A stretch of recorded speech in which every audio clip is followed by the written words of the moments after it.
With less than 2% of eligible youths being involved in scouting, what is stopping the other 98%? Well, let's talk about that.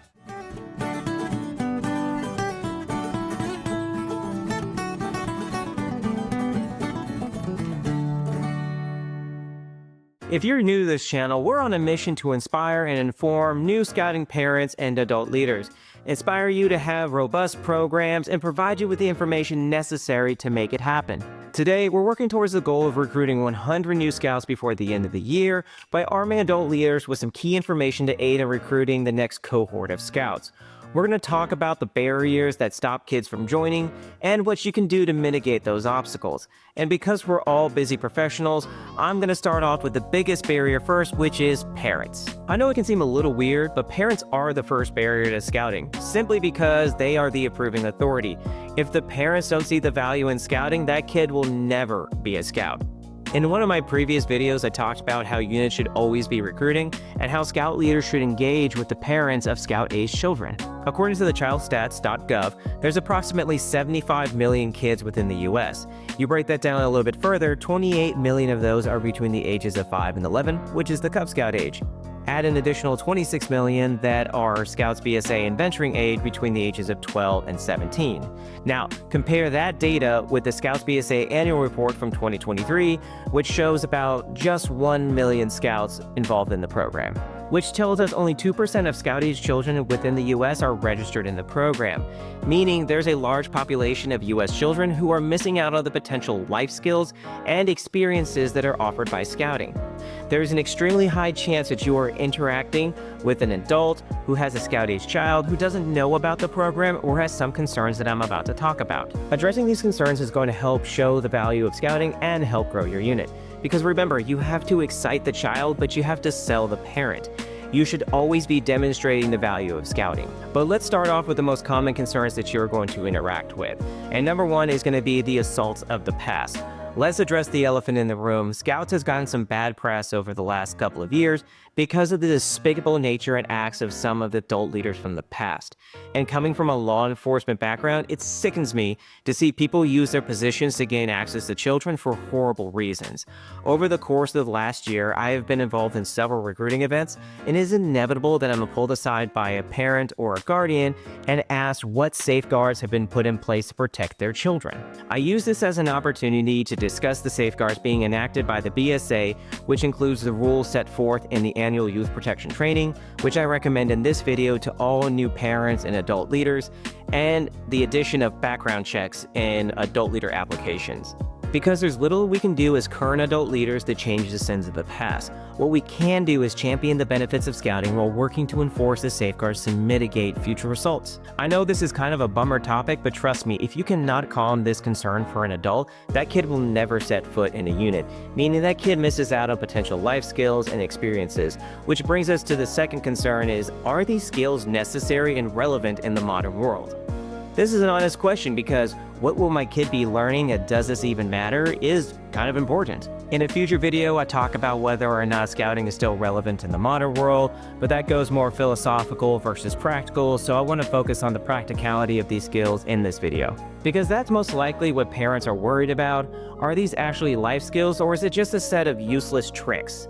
This is an opportunity for you to provide an annual plan about what is covered, and if you don't have an annual plan, please check out this video afterwards about why it's important to have an annual plan. With this topic, I come back to this graphic I found a couple of years ago because it brings forth an argument that I hear whenever I talk to my friends, my family, or other people, and that is, why wasn't I taught this in school? Looking at this chart, I have circled the topics that are specifically addressed in all levels of scouting, whether it is through a Cub Scout, Adventure, or Award, or a Merit Badge in Scouts BSA. And if you're wondering, yes, Scouts BSA does take time to address mental health and stress management. I've even seen patches identifying mental health professionals within a unit that help aid Scouts. But looking at the rest of these skills, you can see a majority of them are life skills that our kids should be learning.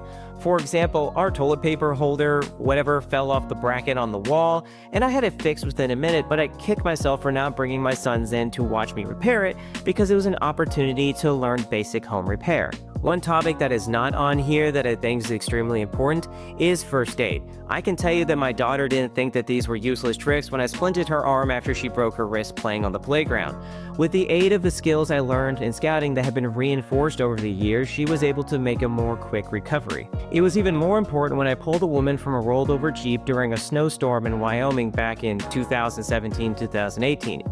I was able to save the vehicle and render aid until emergency services arrived. Thankfully, she only suffered from whiplash and a few bruises, but we didn't know that at the time, so was able to stabilize her neck and her back until she was able to get checked out. Now, I don't share these stories to boost my ego or to make you guys like me anymore. I share them because they provide real-world examples to parents about these skill sets, and they demonstrate the value of scouting. Because I wasn't the only person on the road that day, and looking back, how many people didn't stop because they didn't know what to do in that situation? Scouts BSA hopes that as many kids as possible have the skill sets and courage to be able to respond to such situations, because as this graphic depicts, these skills may be used to save a life. Now that you've hopefully championed the why kids should be involved in scouting, we need to address the other concerns, which is the other barrier. So when I talk about concerns and barriers, just use them interchangeably, because from this point on, a concern of a parent is likely a barrier as well. And the second barrier and concern is actually the financial cost. Whether you like it or not, money makes the world go round. In a world of inflation and higher cost of living, extracurricular activities are likely the first to go.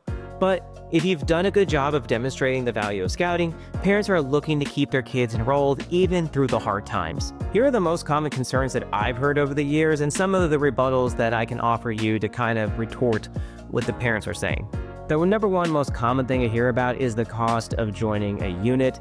In Northern Virginia, I've heard some units charging up to $500. I think this is just a rumor. I'm not 100% certain of that, but I know that most units charge about $80 for their annual dues, and then you do have to pay the council and national fee, which everything rolled together, sticking with the 80, is about $240 before tax.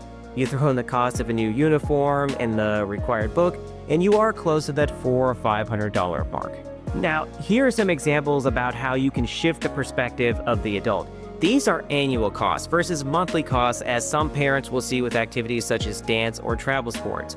You should be hitting these points because if the kid is already enrolled, you've already paid for the program year. Compare that to $162 for Taekwondo or $200 a month for dance, and the parents start to see this as a different financial obligation. Most because in those organizations, it's a business. You are paying someone to teach your kid a skill that took them years to master, while in Scouts, the adult leaders pay for the right to teach those skills. That's right, every adult leader you see has paid their annual dues and fees on top of their own kids' fees to be able to teach the Scouts. These are volunteer positions, and most volunteer positions take an extraordinary amount of free time at no additional cost to you or your Scouts. Much in the way we here at the Roaming Scouter don't get paid for any of these videos, but would greatly appreciate it if you like, subscribe, and share it with your scouting adults, or checked out some of the Amazon affiliate links in the description. It's all free, but it helps grow this channel.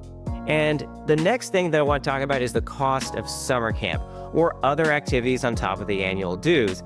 And that's a valid concern because summer camp can be expensive. With the cost of admission, equipment, travel, and other miscellaneous items, those can rack up pretty quick, which is a valid concern when parents go, I just spent all this money on getting into the program, and now I have to shell out an extra couple $100 to go to a summer camp. This is where fundraising is normally discussed because it's the best way for Scouts to reduce the costs associated with the program. My kids take part in the annual popcorn sales, and I'm happy to report that they've raised enough money to cover the cost of their program year and some of the campouts. Our unit has even had several kids who raised enough money to pay for summer camp for like the next 2 years, and I think that that's pretty awesome. Now, there are some other options that your unit can do to help reduce the cost of the program to the adults as well. And the first one's going to be for pay for unit leaders' fees through unit funds. If the adult is active and serving in a leadership position or a support role, this might be a great option. Other options include paying for their camping fees or their summer camp fees if they're going to be ushering the kids out to summer camp itself. Also, reimbursing the training fees is a great one because training such as wood badge can be close to $500, and that's a lot to ask of a person to pay when they are looking to be better at a volunteer position. Finally, a campership is another great idea. That's where the unit sets aside a specific amount of funds to help those in need, to cover the fees, the dues, and even your uniforms if you think that that's warranted. All of these ideas are just kind of thrown out there for you to pick and choose. Whatever it is that you guys decide to do, make sure that you put it inside your unit policy letter. And hey, if you don't have a unit policy letter, I talk about it in this video here, so give that a look after you're complete with this video. Concern number 3 associated with cost is the cost of equipment. Regardless of the program level that you are in, your scout's going to need some basic equipment such as a tent, sleeping bag, backpack, and other staples I cover here in this video. Now, these pieces of equipment a unit will likely have set aside to help out new families and scouts. Back when I joined Scouts in the late 90s, I was given my first backpack by the troop that I was camping with, and it actually helped remove the barrier to me joining and eventually earning my Eagle. Now, this is by no means an all-inclusive list of financial concerns. Comment down below if you think of any other ones that you've heard from parents. The final cost barrier or concern is the time cost. How much time do we as working professionals have to dedicate to taking our kids to scout meetings, planning those meetings, weekend events, campouts, hikes, committee meetings, and the list goes on and on and on. The biggest white lie told in scouting is it's only 1 hour a week. This is false based upon which position you hold in scouting. An adult that looks at us as the babysitters of America, they're probably hitting that 1 hour a week. But what about the scoutmaster or the cubmaster? What about the key 3? What about the parents whose scout is a senior patrol leader or maybe a den chief? I mean, it all does add up over time. There's also concerns about conflicts with other activities such as sports, dance, church, and having kids who are not involved in scouts and them wanting to do other activities. These are all valid concerns because there's only a finite amount of time in your schedule for all of these activities. Plus, you gotta do all the other things like feed and work and work out and all this other stuff. Now, here's what you should be doing as an adult leader within a unit. You should be providing multiple opportunities to complete required activities within the program year. This is especially true for Cub Scouts because once the year rolls over, you lose the opportunity to complete the adventure and will have to complete the rank equivalent activity based upon the grade. Also, having multiple activities throughout the year allows for the completion during the different seasons of life, such as sports that take priority during the spring or fall, or the kids being out of school during the summer. Because summer camp is normally a week long, so we're going to want to have other activities that are occurring. There's also the chance that the child does not go to summer camp, so you still want them to have the opportunity to complete some of the different activities and earn whether it's their merit badges or their adventure loops. That way, a scout has a chance to reach their camping and hiking requirements as well as their service hours for rank advancements in Scouts BSA.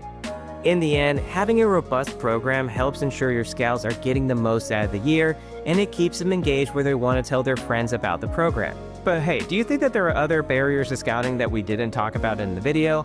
Leave them in the comments down below, or topics you would like us to discuss in the future. With that, I've been Matt with the Roaming Scouter, and I'll see you out there.